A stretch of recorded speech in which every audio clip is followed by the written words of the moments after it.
Michael was one of a kind. Thinking back to when we met and the many times that we spent together. And whenever we were out together and there would be a picture taken, there would be a caption of some kind. And the caption usually said something like an odd couple or an unlikely pair. But to us, it was the most natural and easiest of friendships. I was 13 when we met, and from that day on, our friendship grew. Michael always knew that he could count on me to support him or be his date, and that we would have fun no matter where we were.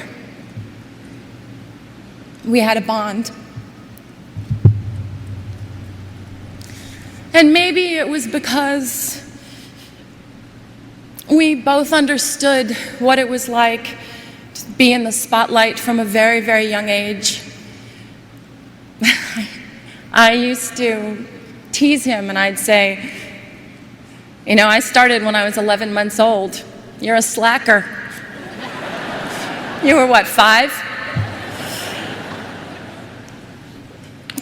Both of us needed to be adults very early. But when we were together, we were two little kids having fun. We never collaborated together. We never performed together or danced on the same stage, although he did try in vain one night to unsuccessfully teach me the moonwalk. And he just basically just shook his head and crossed his arms at my attempt. We never filmed a video or recorded a song, but what we did do was laugh. It was always a competition to see who could make the other one laugh more or be sillier. Michael loved to laugh. His heart would just burst out of him when he was laughing. He adored it when I did silly imitations or told him stories about my life. MJ's laugh was the sweetest and purest laugh of anyone's I had ever known. His sense of humor was delightful, and he was very mischievous. I remember it was the night before Elizabeth Taylor's wedding, and he had called me prior and asked if I would join him. He didn't want to be alone for all the festivities. And it was the night before the big day, and Michael and I tried to sneak in to get the first peek of the dress. And we were just giggling like crazy, and we almost passed out in hysterics when we realized that Elizabeth was actually asleep in the bed. We thought she was in an entirely different room. And we had to laugh and sneak out. Then at the point of the wedding, when there was the first dance, basically we had to joke that we were the mother and father of the bride. Yes, it may have seemed very odd to the outside, but we made it fun and we made it real. When he started wearing the glove, I was like, what's up with the glove? I was like, look, if you're gonna hold my hand, it better be the non-gloved one, because sequins really hurt me. He would dig in. He'd just shake his head and he would just smile. He loved to be teased. Seeing him smile made you feel like everything was going to be all right.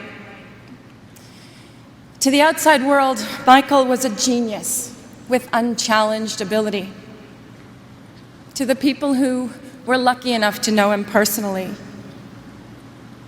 he was caring and funny, honest, pure, non-jaded, and he was a lover of life. He cared so deeply for his family and his friends and his fans.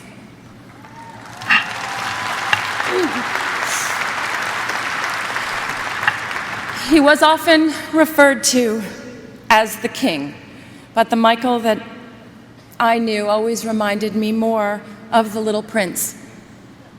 Thinking of him now, I'd like to share a passage from the book. What moves me so deeply about this sleeping prince is his loyalty to a flower, the image of a rose shining within him like the flame within a lamp, even when he's asleep. And I realized he was even more fragile than I had thought. Lamps must be protected. A gust of wind can blow them out. Michael's sensitivity was even more extraordinary than his talent, and his true truth resided in his heart. As the little prince also said, eyes are blind. You have to look with the heart. What's most important is invisible. Michael saw everything with his heart. To his family, his brothers and sisters, Catherine, Joe, and to his children, Prince, Paris, Blanket, my prayers are with you.